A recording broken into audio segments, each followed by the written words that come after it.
Hola a todos. Hoy vamos a meternos de lleno en la increíble historia de Matilda. Es la historia de una niña pequeña, sí, pero con una mente absolutamente gigante.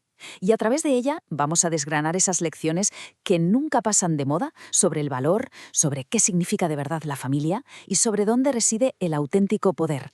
Y para empezar, nada mejor que esta cita, que es la clave de todo el viaje de Matilda. Fijaos, los libros me dieron un mensaje esperanzador. No estás sola. Aquí empieza todo, ¿verdad? Es su primera escapatoria, su refugio contra la soledad, y todo gracias a la magia de la lectura. Y claro, es que esos libros son más que un refugio, son una necesidad.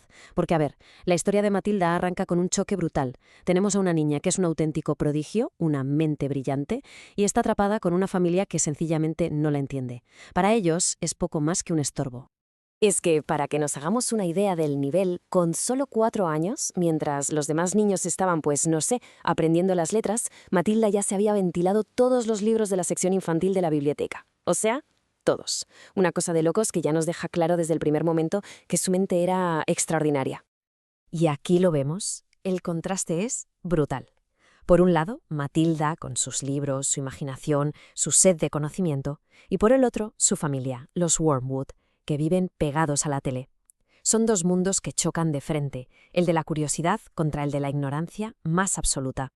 Y es precisamente este choque, este conflicto, lo que la lleva a descubrir su primer superpoder. Aunque, ojo, en este momento ella ni se lo imagina. Mucho antes de todo lo que vendrá después, Matilda encontró su verdadera fuerza y su única vía de escape en las historias, en los libros.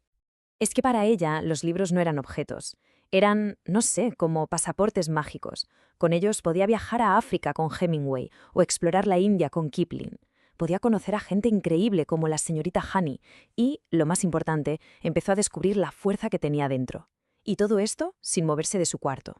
Claro, y todos esos viajes a través de los libros la conducen a un descubrimiento fundamental. Empieza a plantearse qué es de verdad una familia. ¿Es la gente con la que naces? ¿La de tu sangre? ¿O es algo más? Es la gran pregunta que la historia nos va a ir respondiendo. Y fijaos qué bien se ve aquí esa diferencia. Es que es una historia de dos guardianes literalmente. Por un lado, los Wormwood. Todos son gritos, mentiras, estafas. Lo único que les importa es el dinero. Y en la otra esquina, la señorita Honey. Habla con calma, es honesta, es pobre, sí, pero valora el conocimiento por encima de todo. Y lógicamente, sus casas son el reflejo de cómo son ellos. La casa de los Wormwood, pues ¿qué hay? Una tele gigante, cenas congeladas y gritos constantes. En cambio, la casa de la señorita Honey es todo lo contrario. Libros por todas partes, flores, comidas sencillas y sobre todo, paz. Son dos universos paralelos. Y todo esto nos lleva a una palabra clave, adopción. Pero no pensemos solo en el término legal. En esta historia, la adopción es la respuesta definitiva a esa gran pregunta que se hacía Matilda. ¿Qué te convierte en una familia? Y la respuesta es clara, la elección. Es elegir cuidar, elegir querer. Pero claro, el camino de Matilda no es un camino de rosas, ni mucho menos. Se topa con gente que encarna una verdad bastante incómoda, que la ignorancia muchas veces no es solo no saber, sino que es agresiva, le tiene miedo a la inteligencia. Y ese miedo empieza en su propia casa, empieza con su padre.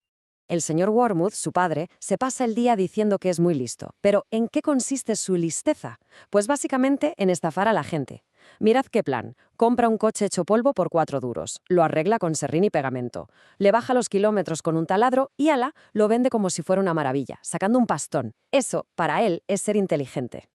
Y ahí está el resultado de su genialidad. $390 de beneficio por cada estafa. El problema es que Matilda, que sí es inteligente de verdad, hace las cuentas y se lo dice. ¿Y qué pasa? Que su padre se pone hecho una furia. No puede soportar que su propia hija le demuestre que su inteligencia no es más que un timo. Pero si el padre era un problema, esperad a conocer a la señorita Transbull. Ella es la villana con mayúsculas de esta historia. Es la directora del colegio, una ex lanzadora de martillo olímpica, que básicamente odia a los niños y usa su fuerza bruta para aterrorizar a todo el mundo. Y cuando digo aterrorizar, me quedo corto. Sus métodos de castigo son de una crueldad que no tiene nombre. El peor de todos, sin duda, es el asfixiadero. Imaginaoslo, un armario súper estrecho, altísimo y por dentro forrado de clavos y cristales rotos. Una auténtica cámara de tortura medieval. Lo que hace la Transvaal es simple y llanamente violar todos los derechos de los niños. Les aplica castigos físicos, los insulta, los encierra en sitios peligrosísimos como el asfixiaro, hasta les roba la comida. Es una dictadora en su propio colegio, un reino del terror donde ser bueno o querer aprender tiene castigo. Claro, con toda esta presión, con tanta injusticia, llega un punto en que Matilda explota. Y al llegar a ese límite, algo absolutamente increíble se despierta dentro de ella. Un poder que no es otra cosa que la manifestación física de esa mente tan potente que tiene. Descubre que tiene telequinesis, o sea, la capacidad de mover cosas con la mente, sin tocarlas. Podría parecer magia, y un poco lo es, pero la historia nos lo presenta como una consecuencia lógica. Toda esa energía mental, todo ese cerebro que no usaba al 100%, tenía que salir por algún lado, ¿no? Pero claro, tener el poder no es lo mismo que controlarlo. Así que, como si fuera un músculo, Matilda empieza a entrenar. Empieza con algo pequeño, como concentrarse en una cuchara hasta que se mueva. Luego pasa a algo más grande, una jarra de agua. Y el dominio total llega cuando consigue controlar la tiza para escribir en la pizarra sin tocarla, claro. Pero es interesante, porque justo antes de dominar del todo su poder individual, Matilda es testigo de otra clase de poder igual de importante, el poder del grupo. Cuando todo el colegio se une y empieza a gritar «Bruce, Bruce, Bruce» para apoyar a un compañero, se dan cuenta de algo fundamental, que la unión, el coraje colectivo, también puede vencer a una tirana. Y así llegamos al momento clave, porque al final la gran victoria de Matilda no se basa en la fuerza bruta, ni siquiera en su telequinesis. Su victoria viene de usar su arma más poderosa, la que siempre ha tenido, su inteligencia. Y es entonces cuando entiende que esa lógica aplastante de su padre, eso de yo soy grande, tú pequeña, yo tengo razón, tú no, yo soy listo, tú tonta, es una mentira como una casa. Descubre que ser grande no te da la razón automáticamente y que ser pequeño no significa para nada ser débil o no tener poder. Al final, si tuviéramos que definir a Matilda con una sola palabra, sería resiliencia. Es esa capacidad de sobreponerse a todo. Se enfrenta al abandono de su familia, a la tiranía de la Trunchbull, pero en lugar de hundirse, usa su mente para darle la vuelta a la tortilla, para forjar su propio futuro y al fin ser feliz. Y todo esto nos deja con una última pregunta flotando en el aire. La historia nos pone delante a los Wormwood, con sus estafas y su dinero, pero profundamente infelices. Y por otro lado, a la señorita Honey, con una vida sencilla, casi pobre, pero feliz y plena.